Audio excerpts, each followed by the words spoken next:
Good evening, gentlemen. Tonight, God willing, we are going to finish the Mimer of the Rebbe Rashab. We are going to conclude the discourse that we have been learning for many months.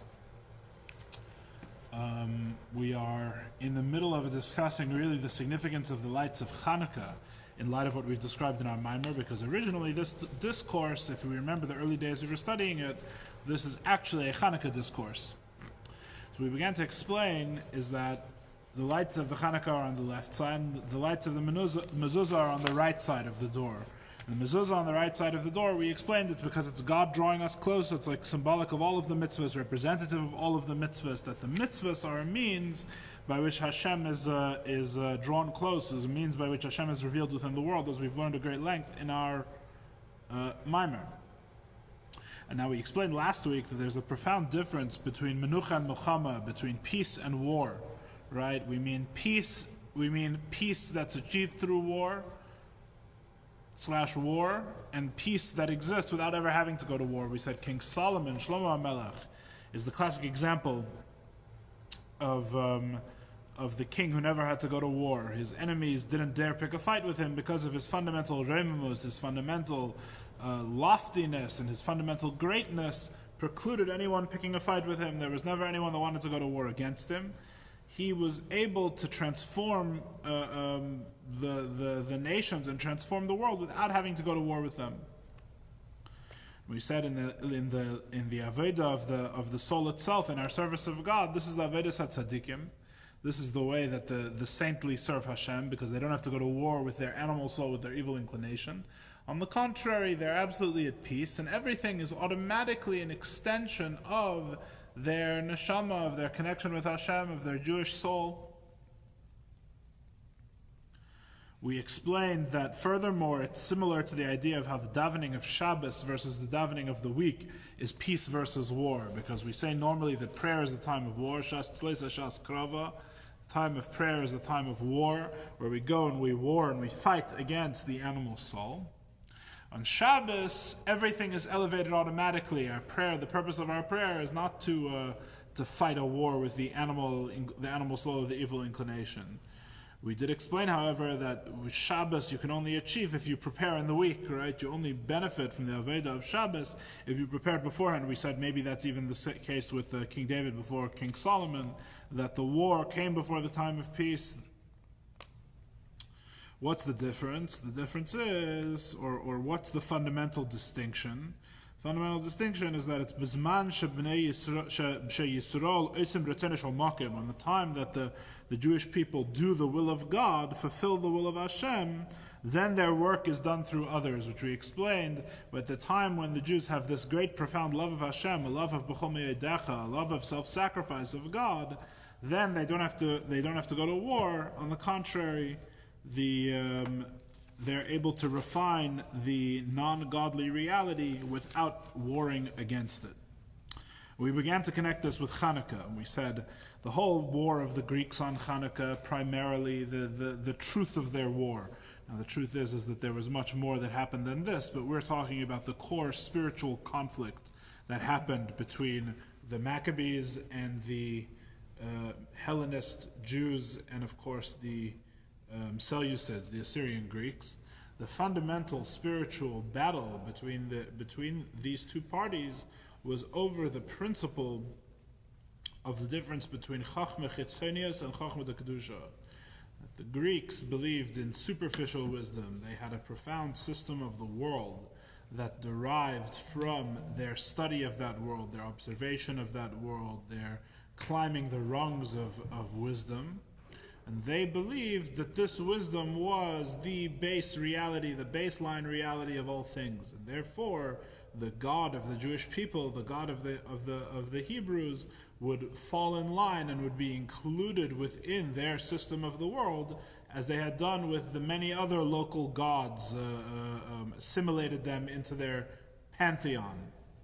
The problem that the Maccabees had was that with this very liberal and multicultural empire that the Seleucid Greeks were running, the problem that the Jews had fundamentally, even before Antiochus started with his violent attacks on Jews and things like that, which really only came afterwards because he was insane.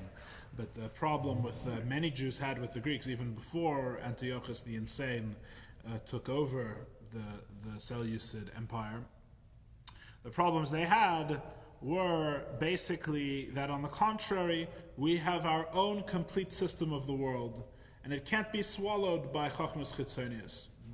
The way of knowing the world in the Greek way, which is knowing things superficially from the outside, knowing things by studying them after they have been created, is really the maybe a better way of translating, does not fit with the Jewish way of knowing things, which is the Chachma Kadesha, the holy wisdom of the Torah. The holy wisdom of the Torah, it teaches us and explains the world to us from the inside. From the inside, meaning from the perspective of the one who created it. Knowing things as they are in their source, knowing things as they are not in their reality that they present externally, but in their deepest and most profound reality. And the Jews basically said that your pantheon cannot swallow our God cannot be swallowed. He is not something that exists within systems of Chachmas Chitzonius. On the contrary, all wisdom and all systems derive from our one God, which is the Jewish view of reality. Therefore, they went to war. The Greeks and the Jews could not find peace because of this cultural tension, this cultural issue. And that's why we said the Greeks impurified all the oil that was in the sanctuary, because oil always in Pnimis HaTorah is chachma, right? Rather than destroy the oil, the Greeks were mocking the religion of the Jews, even at the simple level. They were saying, what's this idea of a purity or an impurity that no one can see, that seems to make no essential difference to the oil one way or another? The oil burns just as beautifully, it's just as effective, it's just as good, even if the seals are broken. No one even touched it, right? They just broke the seals, right, to mock the super-rational religion of the Jews, what they would have called the irrational religion of the Jews, right? To mock this idea that there can be any truth to the oil beyond what the human mind can understand in the Greek system through the methods of philosophy and science, etc. So they impurified the oils, which of course the impurifying of the oil is the same as the impurifying of the wisdom, that they came and they twisted and tainted the wisdom of the Jewish people with their ideas from Chachmas Chitzonius, with their own superficial way of understanding the world.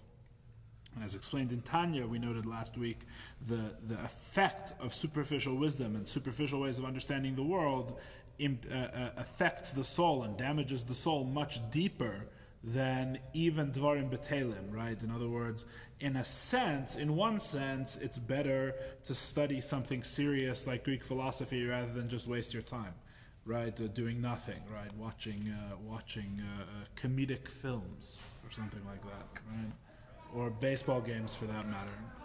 But the position of the Tanya says that in a different way, at a different level, it's much worse to study the wisdom than to do nothing, than to just waste your time, because wasting your time only affects the midos of the Nefesh HaBahamis. It only affects the emotive qualities, the personality qualities. It makes you a more coarse person in your emotions, right, in your personality and what you're connected to, we should say, right?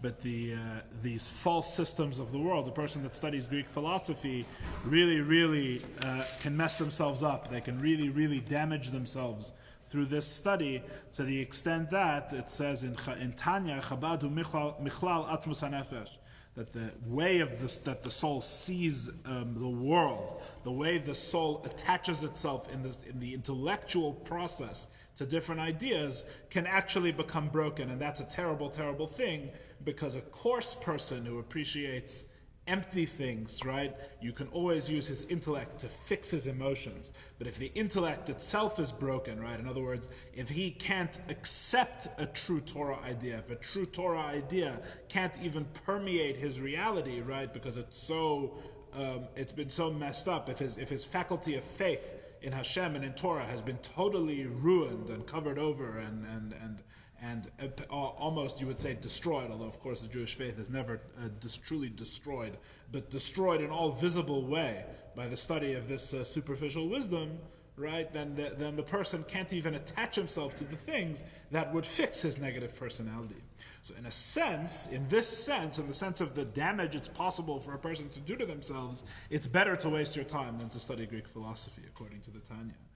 Studying Greek philosophy, in some sense, frivolity, meaningless things are in the middle, right? Seriously good is the best, but seriously bad is the worst. Things that are non-serious, in this sense, are in the middle. Right? In other words, non-serious we can deal with. If you're a non-serious person, you're not taking life seriously, so it's okay. A person like that can become serious. But if you are a serious person and you're totally invested in things that are seriously bad and seriously false and seriously corrupting, that's much worse, right? Better to be superficial in a way, in terms of the damage you do to yourself, than to be actually evil, right? Mess yourself up in this sense. No, but what if you're seriously not serious? Uh-huh. Then you have a serious problem. Yeah? How was the tree? Seeing what you're doing in your spare time. Don't kill yourself. Nah, I wish I would. I hate to interrupt this discussion with my class, I apologize. On the second line of page Mem Tes. The main difference between what? We're going back like 2 lines, yeah. The main difference between the Chachma of holiness and the Chachma of Sitra Achra is the wisdom of the Torah and the wisdom of the world is, why is it so different? What is it fundamentally that makes the Greek wisdom, which by the way includes nearly everything that we call wisdom nowadays except the Torah, by the way. The Greek wisdom is a general category, but Chachmas Chitzonius means all philosophy, and derivative philosophy is everything, mathematics, science, right? All of these pursuits. What's the difference between the wisdom of Torah and all of these other wisdoms? The holy wisdom and the wisdom of the other side, which just means the non-holy wisdom, so it makes sense that it's everything other than Torah, right? The Chachma, the Kedusha, the wisdom of the Torah, Ikara hua bittul. The main function of the wisdom of the Torah is bittul, is a state of nullification. Hu bechinas ma. The state of what, right, or nothingness. It's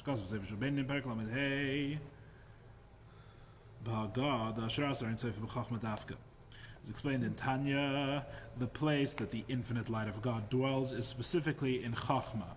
Why in the faculty of Chachma? This is really the secret of Chachma, by the way. Most people who explain what Chachma or wisdom means don't really get to the core of what it really is. What makes Chachma Chachma, the nature of wisdom, which is the highest of the, what should we call them?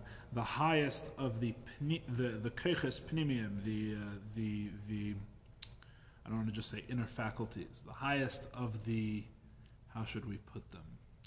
Of the defined, maybe something like that, faculties of the soul, right? Also the highest of the 10 spheres is Chachma, right? Corresponding one to the other. The highest faculty, which is Chachma, why is it that the Or Ein Sof dwells in Chachma? Davko mitzad bittul. It's because of the bittul. And that's really what Chachma is. Chachma is a form of bittul, the core of all intellect. Most of what we call wisdom is actually bina, right? Chachma is much more ephemeral, as you find out when you learn the Maimarim about Chachma and bina, right? Chachma is much more dak. It's much more insubstantial. Yeah, that's me'ayin, which is actually saying Chachma is a yesh, which is a different question, which is its whole own issue. It's both. What? It's both. It's what? Yesh and ayin. It's Chachma. Me'ayin to matzah means it's a yesh. It's ayin, but it means it's a yesh. Me'ayin means it's a yesh. Right, in the simple reading. That's what I'm telling you. all right. But you're right, that relative to bina, right, it's like an ayin. Which is maybe what I think you may be thinking of. Is that relative to bina, relative to bina, Chachma is nothing. Most of what we call thinking and intellect is bina. Bina is like the discursive intellect, you would call it, is the correct term in English, right? Discursive means it's in a discourse, right? Anything that you put into words, anything that you analyze in a step-by-step process, which is basically everything that we normally in our mundane speech call thinking, right? It's all bina. That's all bina. Right. The problem with discursive intellect is that it's a yesh, right? It's relative, right? Relatively speaking, discursive intellect is a yesh. It's not a state of bittul, right? In other words, discursive, a yesh meaning it is independent from the object of the thought, right? So in other words, when I bring my analytical intellect to something, right, I bring myself into that thing because it's me who's analyzing it, right? The difference between Chachma and Bina is Chachma is this object exists. Let me get out of the way so that this object exists to me, right? That's really what Chachma is. Chachma is this object has entered the realm of my existence. That's really what Chachma is. This idea, right? It's entered my reality. What is it? No idea. What does it mean? No clue. All it means is it's entered my existence. Bina is let me get my hands in dirty on this, right? Bina is how do I get close to it? How do I situate it? Where is it located? What are the different parts, right? Taking it apart, putting it back together again, seeing how it all fits together, right? That is all bina. That's all analysis. Is another good bina word is analysis, right? Chachma is associated much more, especially if you just use the descriptions in Tanya, where Tanya, Chachma includes everything from Chachma and up in the Nefesh, right? So in other words, in Tanya, Chachma is everything. Chachma is faith, intuition, right? Axiomatic acceptance, right? The way that all Bina has to be based on things that cannot be proved by Bina. Right. Bina has to accept as its starting point certain realities, right? Which is the sign that Chachma exists, really, right? Because there is no Bina that just Bina's on its own, right? Bina's a makabel. Bina receives from Chachma. All analytical, discursive intellect that analyzes the nature of something, right, has to start with certain axioms or givens that Bina itself cannot prove, right? As you see the classic example, of course, in Greek wisdom, if you want to use Chachmas Chitzonius, right? The classic example is in Euclid, right? Euclid has 5 axioms from which he builds his entire geometry, and these 5 things are things that you can't prove, right? That you just have to sort of accept. And that's when one of the axioms was found to be not necessarily true, right? In non-Euclidean geometry, which is a big part of mathematics and was used in physics, I believe, starting in the middle of the 20th century, right? I believe something about parallel lines is the rule. You can take away the rule that 2 parallel lines never have to meet, right? If you're working on a curved surface, right? So a lot of like Einstein's things about the curved universe, so they use a non-Euclidean geometries, they throw out one of his axioms, right? Which changes everything, of course. And how can you just throw out an axiom? Because easy come, easy go, right? An axiom is not demonstrated and not demonstrable. You can't prove an axiom, right? An axiom is like 1 equals 1 or something like that is an axiom, right? It's like, it's something so simple that you don't even see how you would prove. What does it mean? Any proof I would give of it would use it, right, to prove 1 equals 1. So how do I even, it's something that I have to be makabel, right? So in a sense, Chachma has a certain aspect like that, which is also very connected with Emunah, right? The reason in Tanya that Chachma is used as an example for everything that's higher than Chachma is because really in our regular experience, Chachma is the kli and the grounds by which all of these things come into our reality, right? So in other words, in Tanya, for example, the Alter Rebbe calls Chachma the Etzem HaNefesh, right? Which he emphatically does not mean. And in other Maimarim of his, he says it's not what he means, right? Chachma is not actually the Etzem HaNefesh, of course. Chachma is one of 10 kochot. There's many things between, so to speak, deeper in the Nefesh than Chachma is. There's the source of Chachma, there's Ratzon, there's Tanu, right? The Etzem HaNefesh itself is none of these things. The Etzem HaNefesh is more profound than that, right? But he says Chachma is Etzem HaNefesh. Why does he say Chachma is the Etzem HaNefesh? Because practically speaking, in what faculty that the soul has is its etzem shining through? Where, in what faculty can our regular mundane experience meet faith, self-sacrifice, Kabbalah's ol, right? The acceptance of the yoke, the ability, as we were talking about a few weeks ago, to step back from myself and think about someone else, right? That sort of infinite ability. Where do all of these things come into our reality? And the answer is, it can only be in Chachma. Because once it's in Bina, right, none of these things work in Bina. None of these things make sense if you view them with an analytical mind, like under a microscope, right? In other words, the idea that I can just accept. So this is actually all the way back to the Gemara definitions of Chachma and Bina, right? In the Gemara, it says the difference between a Chacham and a Maven is someone who's the Maven comes up with his own ideas. The Chacham is makabel from his teacher, right? Which is really the same idea in the Gemara's lashon. In other words, this isn't a chidush of the Kabbalah, right? It's the same idea. It's the same idea. Chachma is bittul. Chachma is saying, let me get out of the way and just receive this thing, right? Whereas Bina is, let me get my hands dirty, let me get in, let me analyze it, right? But if you want to dissect it a little bit, there's Chochma Shebebina and Bina Shebechochma, like in the Chaltzu, and they're both composed. Of course. Yeah. Of course, all the spheres are composed of all 10 spheres. Bina doesn't come in first. First come Chochma, then come Bina. Correct, in the order of the spheres. But as we already learned, for those who were paying attention when we got to the end of Shar Yichud V'Emunah, we learned over there, if anybody was still paying attention, that in reality the 10 spheres, I don't know about in the Nefesh, probably also in the Nefesh, it's true, but in the 10 spheres at least, there's not actually 10 spheres. The 10 spheres is a useful way of us to attempt to understand the reality of the 10 spheres, but there aren't actually 10 spheres.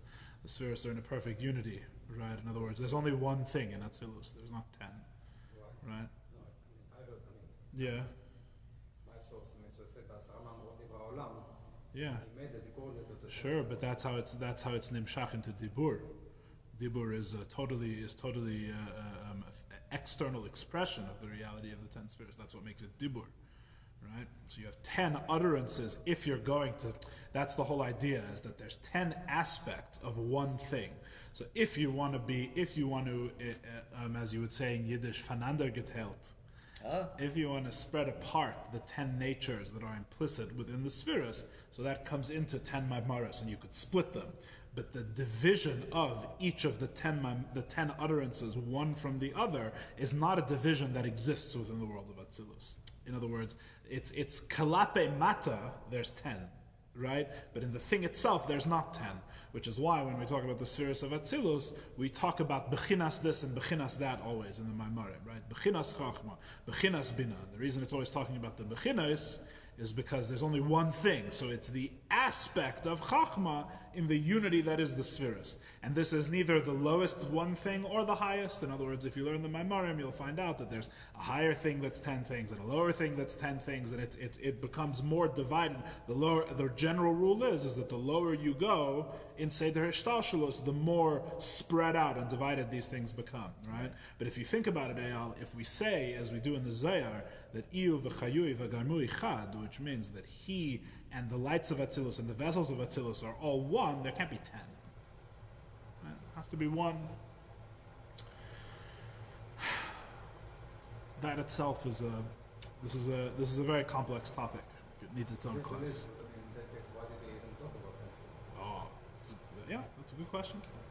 Because if you say God is one, and God is like solid one, Because kalape mata, there's 10.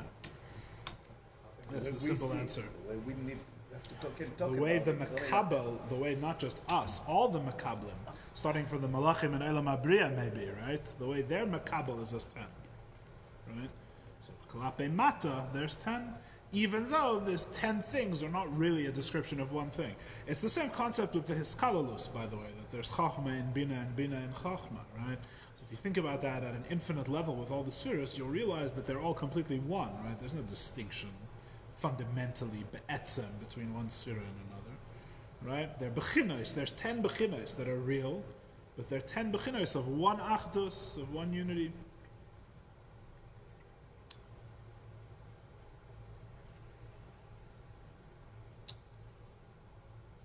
Yeah, anyway, this is way far afield, right? You have chachmas chitzonius, you have the superficial wisdom. Chachmas chitzonius, superficial wisdom, causes yeshus, right? Which is a different way of saying that the chachma of the umas ha'elam right, doesn't function the way we've been describing Chachma to function.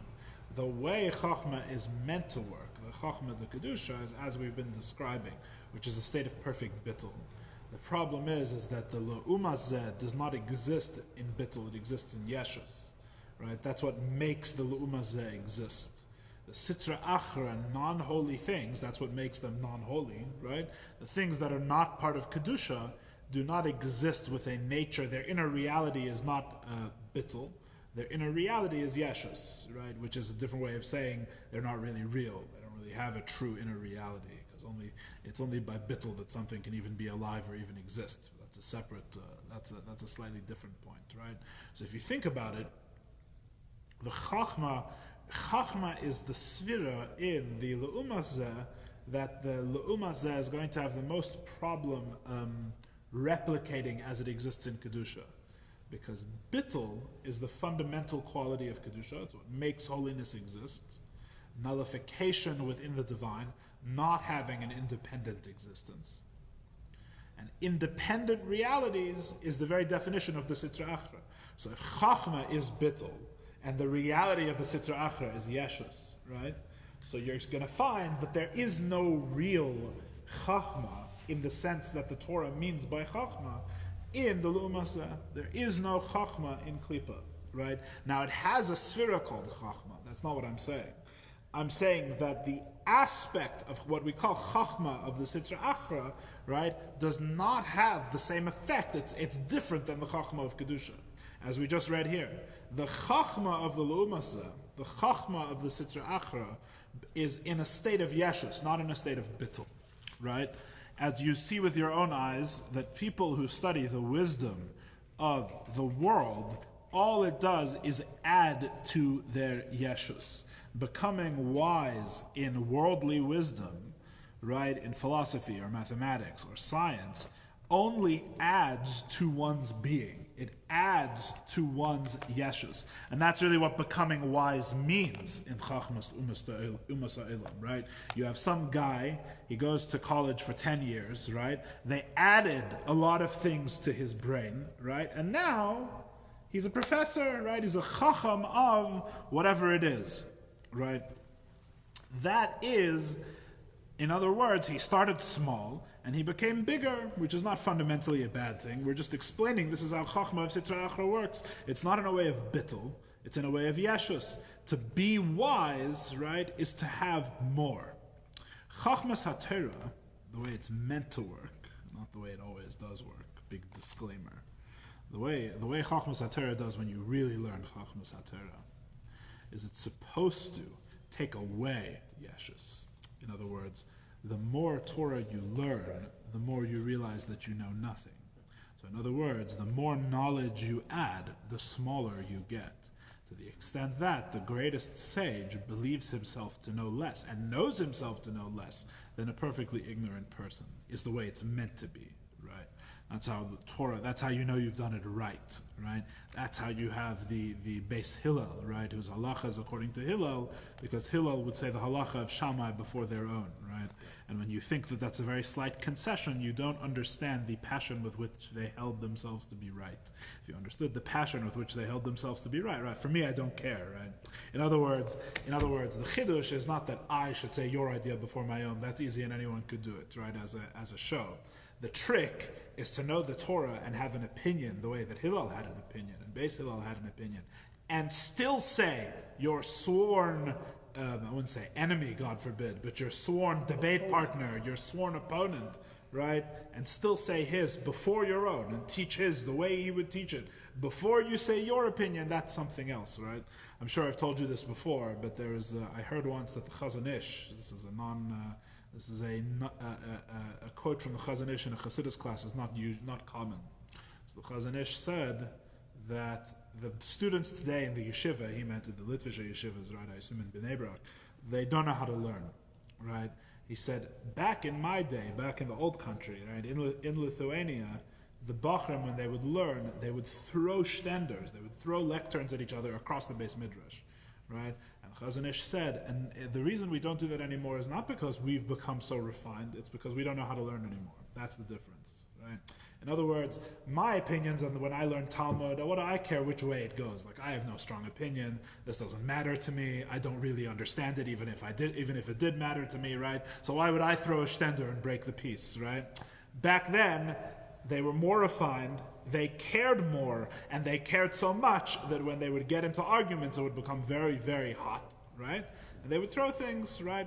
He's not saying throwing things is a good thing. He was just saying that it reflected the understanding and the passion of the time, right? And that was in the yeshivas in Lithuania. So now you extend that all the way back to Beis Hillel, right? The real yeshivas, the original yeshivas, right? And you understand the passion. They really knew what they were talking about and the passion they must have had. And nevertheless, they said the halacha of Beis Shammai before their own. And that's why the halacha is like them. That's what the Talmud says. We don't say the halacha is like them because they were smarter. We say the halacha is like them because they had more bittul. They had a pure awareness, right, that this is all for holiness and this is all for the sake of the Torah. And that is the person who you accept the halacha from. Everyone is smart, right? But the question is which type of smartness is it? Is it chachma de klipa, right, where everything you learn is only meisif, is only adding to your yeshus and what you are, right? Or is it chachma de kedusha? Is it chachma de kedusha which expresses through the most profound bittul? That a person who really learns Torah in the way that it's meant to be learned and knows it through his chachma becomes totally correct, totally detracted, totally subtracted. It subtracts him away until there's nothing left, right? That's the person you want the halacha to come from. Right? You want the halacha to be said by someone with that bittul, where there is no him, there's only the Torah, right? Which it doesn't make sense to say there is no math professor, there's only the math. Right? He has a sense of bittul to the math, right? But the fact is that the more he learns, it's always him that's giving you over the math. Even if you say he becomes a conduit, right? He makes himself into a conduit for the math, right? Nevertheless, that conduit is always sof kol sof ascribed to and attached to what he is, because it's his seichel that's grasping it. And the fact is what it really, really goes back to, like I was mentioning before, is that the Chachma of Kedusha is the knowledge of things from the inside as they're created Yesh Ma'ayin, whereas the Chachma of Sitra Achra is knowledge from the outside of things as they have already been created. And the fact is that there is no true bittul between the neshama and a concept, right? Unless you get back to the origin of the concept before it is presented b'chitzonius. Because even a math professor who is in some sense like a conduit for, or tries to get out of the way and just let the math speak through him, the fact is that the math that just speaks through him is always the chitzonius hadavar, never the pnimius hadavar. It's always how math manifests, right? And when it's only how it manifests, there's always a question of why did you choose that manifestation? How did you choose to present it in this way? How did you come to this grasp of the thing, right? The grasp, a Jew teaches math, and he knows Torah, and this math portion that he teaches is in the Torah. Oh, if it's Torah, then it's Torah. What's the question? So a Gentile teaches it. No, we don't. No, totally not related. No, but the fact is that if it's part of learning Torah,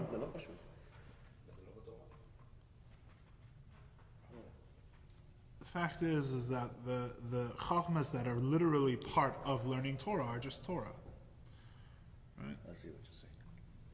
There's no chachmas chitzonius here. If it really is part of the Torah and it's part of Torah study, then it counts as Torah, and if not, not. Anyway, so that's the fundamental difference between Chachma de Kedusha and Chachma de Sitra Achra.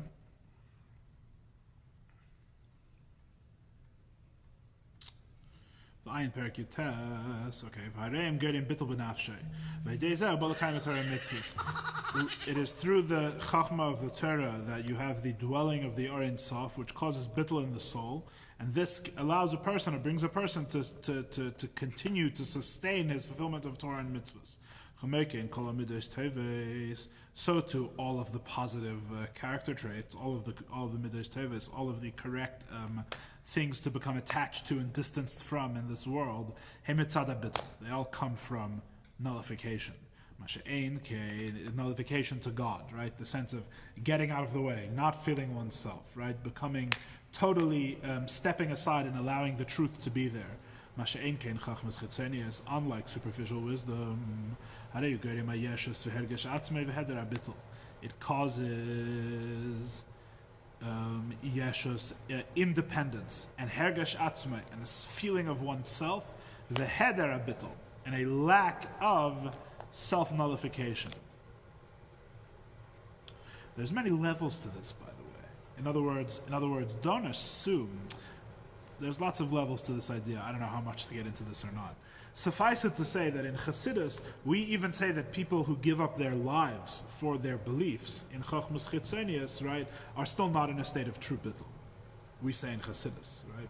So I'm just trying to point out to you that there's lots of levels in this. It's not everything that looks like nullification is nullification, and not everything that looks like independence is independence. You have to, this is a subtle idea I'm just pointing out to you. Anyway, as long as you're still with me. And a person who studies superficial wisdom comes to oppose Torah and mitzvahs in general, the Rebbe says, which is quite the statement. Someone once came to the Rebbe Rashab. I'm sure I've told you this story in this class before. Someone once came to the Rebbe Rashab. I'm going to leave out very important details, but I believe this is in the Sichos of the Frierdiker Rebbe. So this is a bona fide story, checked and verified. Someone once came to the Rebbe Rashab and said, he was a maskil, he was a reformer, right? He was a modern Jew who had studied in university and studied philosophy and things like that, right? And he happened to I can't remember the story why he came or what he was there for by the Rebbe Rashab. And he asked the Rebbe Rashab's opinion on a certain involved philosophical or scientific matter, whatever it was, something in Chochmas Chitzonius. The Rebbe Rashab gave him a long explanation, right? And this man is astonished, first of all, by the depth and the clarity and the truth of the presentation. But second of all, he says that what you taught me is literally just philosophy. Like, this is the type of thing that we learn in the university, right? In other words, like, you're so strict against the maskilim, and no one must ever learn any superficial wisdom. What you told me was superficial wisdom. The Rebbe Rashab says, no, it isn't. It's Chassidus. Right? This idea is an idea in Chassidus. I'm expounding it based on the discourses of my holy forebears. It's not superficial wisdom. This is the wisdom of Chassidus. So this guy says, but I don't understand. What's the difference then if the ideas are basically the same? What's the difference then between learning philosophy in a university, right, or theology or whatever it was, or science, or learning it like you do in Chassidus? The Rebbe Rashab says the difference is very simple. When you go to university and you study this idea in a philosophy department, you take off your tzitzis and you take off your yarmulke. When you learn it in Chassidus, you put on your tzitzis and you put on your yarmulke. That's the difference. In other words, the more you learn Chassidus, the more mitzvahs come out of it. The more you learn in university, the worse the mitzvahs get. And in fact, that is the way you're supposed to judge it. That is the true measure of the thing, right? In other words, I don't think, I would never say that this is the definitive translation of the story, but I don't think that what the Rebbe Rashab is saying is that there is no difference in teichen, right? There probably is a difference in teichen in what they say, right? If not in this concept, then in the entire surround and context of the concept, which in Chassidus is obviously going to be very different than you learned it in a university. But profoundly, the Rebbe Rashab's point is that the ideas here, Chachma everyone has. In other words, the ideas, the point of the Torah is not the ideas. Ideas everyone has, right? Ideas, it says in the Midrash, right? If they tell you there's wisdom among the nations of the world, believe them. If they tell you there's Torah among the nations of the world, don't believe them, right? What's the difference between wisdom and Torah, right? What's the difference between wisdom and Torah? What do you mean? The South Koreans study the Talmud. I don't understand what the... what do you mean there's no Torah among the nations of the world, but wisdom there is, right? And the difference is this difference, right? In other words, it doesn't matter that superficially, just like you can have an apple that we're going to have coming up now, Shemitah year, right? Just like you can have a Shemitah apple and a non-Shemitah apple. And one is totally forbidden for you to eat, and one is totally permitted. And on superficially, they look exactly the same. They're sitting next to each other right on the counter, right? But one of them is treif and is metame the nefesh, right? And brings your nefesh down and drags you away from Hashem and away from Yiddishkeit. And one of them is fantastic, and you say it with a bracha and it becomes kedusha, and you elevate it and you use its energy to study Torah and mitzvahs, right? And superficially, they're exactly the same, right? So it's not about how they present, it's about the inner soul of the thing, right? So too, that's exactly what the Rebbe Rashab was saying. In other words, the concept, you think, his whole, see, it's kind of a meta commentary, right? Because you went to the university, you think that the idea is the core of the idea. But that's not true. Only someone who went to university would think that. Because I learned Chassidus and didn't go to university, I know that there's more to the idea than the idea, right? There's its spiritual nature, its inner true spiritual reality, right? So that's exactly what the Rebbe Rashab is saying here, right? That studying Chachmas Chitzonius, the question always is, but what's the mechanism of this, right? How is it that if I go and study the same concept in a university, it takes me away from Torah and mitzvahs? And the answer is, what's the mechanism of eating an orla apple? How does that hurt your neshama? It's the same apple. Right, it's the same molecules, the same chemicals, came from the same orchard, right? So the answer is don't be an Iber Chacham, is really the answer, right? Don't think you're smarter than the system, which is a good thing to tell ourselves, right? Don't think you're smarter than the Torah, don't think you're smarter than the Rebbe Rashab. The Rebbe Rashab says here, someone who learns Chachmas Chitzonius, it takes them away from the wisdom of the Torah, it takes them away from Torah and mitzvahs. And the lack of bittul and being opposed to Torah and mitzvahs in general, it brings a lack of studying superficial wisdom, causes a person to feel themselves, it causes a lack of bittul, it opposes Torah and mitzvahs in general, and it causes negative character traits, comme gaiva v'kas, kina v'taiva v'kaved. A person who becomes totally absorbed in superficial wisdom, he becomes proud and angry and jealous and lustful and seeks honor. Right? So the Rebbe says, the kasher when a person is batal and does not feel himself, which we said earlier in the Maimer is actually the same thing as simcha, right? It all sort of ties together. He will not desire he doesn't have any of his own desires. And so too, and all the more so, a strong desire for anything, right? And he also doesn't become proud and he doesn't become angry. And he also doesn't become jealous or seek honor and the like, right? Why? Because he doesn't really consider himself to be the thing. He's in a state of bittul, right? It's not about him, as we say in the short reading, right? Unlike the nature of yeshus, of separation, maybe as kolela, brings all of these negative things. And then, so that's what the Greeks represented. Then, when the Chashmonaim became victorious, Tiknu lahadlik neres Chanukah. The Chachamim established that we should light the Hanukkah candles. So inyan v'Torah, the idea of the Hanukkah candles is the light of the Torah. We're going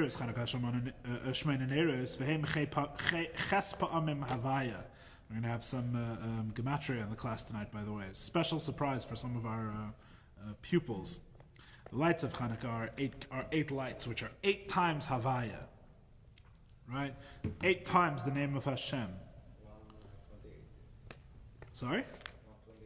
I don't know. If it is, then it is. V'hinei Amar Azal Kinner Shel Asid Lavai Shel Ches Nimin. And we say that the harp that will be played when Mashiach comes will have 8 strings, right? Mashiach is associated with the number 8, just like the menorah, right? Just like the Chanukah, we should say, right? Just like the menorah we light nowadays on Hanukkah, which has 8 candles. Kinar hu chafvav ner. Kinar, the word harp, right? Kinar is 26 candles. Chafvav ner. Kinar, chafvav, take out the chafvav, right? Chafvav ner. Kinar. Right? The shmeina nimin, and the 8 strings, hem chespamim havaya, are the 8 times the name of Hashem. Right? So you see, Kinnur is 26 candles. 26, of course, is the gematria of Shem Havaya. right? And the eight strings are the eight times Havaya. V'hu b'gematria Yitzchak. 8 times Havaya is the same gematria as the name Yitzchak. Lasid lava yemel Yitzchak ki ata avinu, because when Mashiach comes, we know that the one of the 3 avos most associated with Mashiach is Yitzchak, right? Yitzchak is Davka, is the one we're going to say ki ata avinu when Mashiach comes, right? See the many Maimarim on that. That's just apparent. Let's not get caught up in that. The lights of Chanukah are so we see that the lights of Chanukah are the same thing with the revelation of Mashiach's times, of Lasid Lava, right? Because Lasid Lava, you have Kinar, which is Chavav Ner, which is 26 candles, which is the Ner is Chanukah, right? And 8 times the Ner of Havaya, right? You see, is Yitzchak, who is the forefather of when Mashiach comes. Imkein, if so, and if it's associated with Mashiach, then what is this light like? It's like the light of Menucha, right? When Mashiach comes, there's no war with the forces of negativity, right? It's a state of peace like Shlomo HaMelech, even more so, right? It's the drawing forth of a great light until the klipas and the sitra achra become bottled automatically, bli milchama, without a war. And we draw this down. Pardon me. The Chashmonayim draw this down through their Mesiras Nefesh, through their self-sacrifice, which Mesiras Nefesh in Chassidus almost always means a self-sacrifice, means the sacrificing of Chachma, the sacrificing of wisdom. How are the Chashmonayim able to repair the Chachma HaTorah? They reached above the Chachma to the point of Mesiras Nefesh within the Jewish soul, which is why the Maccabees taught even to the sages the idea of Chanukah, basically, as explained in many Chassidic Maimarim, shemasru nafshal al kiddush Hashem. They gave their lives for sanctifying God's name. That's how they were able to draw forth such a great light. כשגבר מלכוס בייס חשמונאי גברו דווקא דתחיל צריך להזבחים סמכם ביטול היש לעין זהו עניין המסרס נפש שלהם הסכינו נר חנוכה שהמשיכו בחינס ותרא.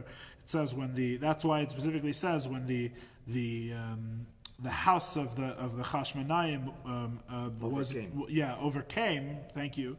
That first there was the overcoming, which was this war to nullify the yesh ta'ayin, which is their self-sacrifice, and then they established the light of Chanukah, right, which is the Torah, which is what comes afterwards, right? Just like we said, the davening of Shabbos comes after the davening of the week. So too, the lights of Chanukah came after the war of the Chashmonayim. Same idea.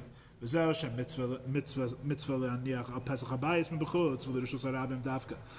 the mitzvah of the Hanukkah candles is to put them at the entrance of the house, outside, facing the Rishus Harabim, the public domain.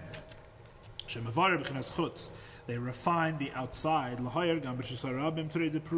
They shine even in the public domain, which is what's called the mountains of separation. The public domain corresponds usually to the realm of the Klippos and Sitra Achra. Shagam Sham Bittel, that even there it should be nullified to God. That's why it says you lighted until the feet of the Talmudai, which was a type of merchant, ceased from the market. Shagam Talmudai Shehem Hayetzar v'Nefesh B'Ham as Yagam from Bechinas Kles HaNefesh. Right, Kalya, their feet cease. We're reading in the Hasidic way that the Talmudai, which are the Yetzirah and the animal soul, even they should be in a state of kilayan, of Kles HaNefesh. They should be subsumed and misbattled within godliness.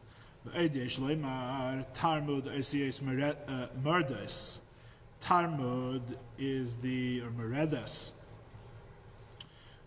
Talmud is from the idea of rebellion, Uklipas Amalek, and this is connected to the concept of Amalek. Amalek is defined in Chassidus and the Torah as someone who knows the Creator and nevertheless wants to rebel against them.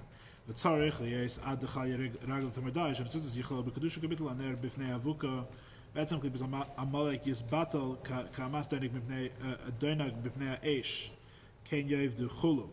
and this is the klipa of Amalek that is burned away by this bittul that comes through the light of Chanukah, like we were describing before. The last week, the candle in front of the torch, and melting away like wax before the fire. Which is why the light of Chanukah is meant to shine specifically in the dark place. Gam ki es asher b'cheshech Hashem early. Even when I sit in the dark, Hashem is my light, as we described earlier in our mimer. Ve'efshar loymar d'cheshech harosh tevas chamar shar kelev. We could also say that cheshech, darkness, is chamar shar kelev. Why? Why? What's the connection? Different type of klippus. We could say darkness is an acronym for donkey, ox, dog. Chamor v'shar mibenayu nafik kalba, as it says, donkey and an ox, and from between them a dog came out. Sha'esias ha'emtzois b'gematria kelev.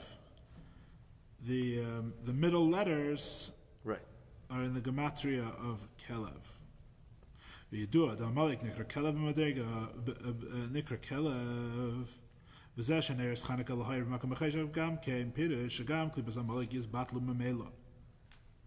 It's known that Amalek is called the dog, and the light of Chanukah shines in the place of the darkness. That even the clip of Amalek will become nullified automatically. And that's why we light the Hanukkah candles on the left side, dafka specifically. The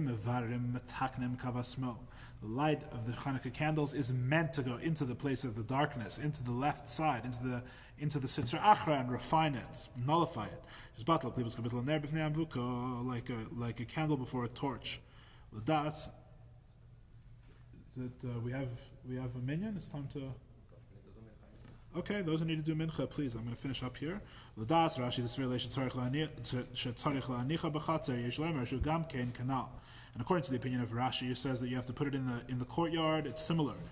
The chatzer b'gematria bina gvurohed kavasmol v'yadu adi nikas asitra achra mekavasmol para the kabilas mismol shemitzad ribui hadichuyim yachol liyas yinika liyas arav nefesh v'hamis shkaz barichus b'kuti Torah. Okay, the left side is associated with the klipa. Not in a way of war, but in a way of rest. She is battle memela, that it becomes automatically nullified. And if so, it's the same idea of putting it in the courtyard or in the public domain. But all this is specifically when there's mezuzah on the right, as there's Chanukah mismol dafka. Then you put the Chanukah candles on the left. The dafka by kanal. That it's specifically when you have the love of Hashem that is connected with the mezuzah, the love of b'chol mi'edecha, then you can have the lights of the Chanukah on the left. Aval you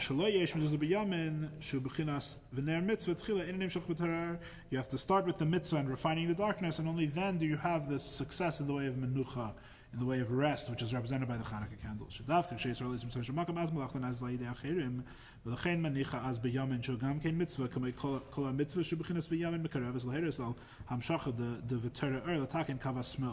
other words, we fix the darkness of the world specifically by prefacing through mitzvahs, which is the right hand that draws forth. And we put the Hanukkah candles on the left to show that even the negativity is illuminated by this light. The mountains of separation. That even there should be bittul and nullification within the divine. So in other words, the summary of the answer to why we put the menorah on that side is because the menorah is the extension of the light of the mitzvahs to a place where it refines the klipa, and it does it without having to go to war with it. It does it absolutely automatically by simply drawing forth that level of light. God willing, that is the pnim of our mimer is finished. The inner text of our mimer is complete. And we leave those who want to read the kitzur and the summary in either English or in Hebrew, we leave it for homework. And God willing, next time we'll start something new.